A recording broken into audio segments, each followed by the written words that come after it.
Movie విషయానికి వస్తే పుష్ప ఈ మూవీ వర్కౌట్ కాదేమో అనుకున్నా, నాకైతే వర్కౌట్ అయింది ఈ మూవీ. స్టోరీలోకి వెళ్లే ముందు ఒక లైక్ సబ్స్క్రైబ్ చేయండి ప్లీజ్ సపోర్ట్. పార్ట్ 1 లో క్లైమాక్స్ ఎక్కడి నుంచి అయితే ఆగిపోయిందో అక్కడి నుంచే పార్ట్ 2 లో మొదలైద్దాం కొంచెం మనం.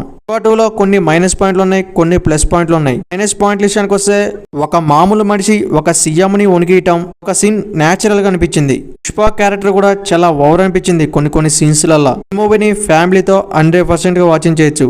సాంగ్స్ అయితే పర్లేదు అనిపించింది. బ్యాక్గ్రౌండ్ మ్యూజిక్ అయితే వేరే లెవెల్లో అనిపించింది. కామెడీ సీన్స్ కూడా వర్కౌట్ అయినాయి. ఫైట్ సీన్స్ అయితే చాలా అంటే చాలా కొత్తదనంగా అనిపించింది. పుష్ప 2 మూవీ 3 గంటల సినిమా. అక్కడక్కడ స్లో ఉంది కానీ కొన్ని సీన్స్ అయితే చాలా ఎంగేజింగ్ గా అనిపించింది. ఫస్ట్ హాఫ్ మొత్తం కూడా ఒక స్మగ్లింగ్ ఎలా చేయాలో అనేది చూపెట్టారు. సెకండ్ హాఫ్ లో మొత్తం ఒక ఫ్యామిలీ డ్రామాగా ఎమోషన్స్ తోటి చాలా అంటే చాలా బాగా తీసేయడం అనిపించింది డైరెక్టర్ సుకుమార్. పార్ట్ 1 పుష్పలో సుకుమార్ రైటింగ్ అయితే వేరే లెవెల్లో ఉంది, కానీ ఈ రైటింగ్ లో పుష్ప 2 లో రైటింగ్ అంతగా అనిపించలే నాకు.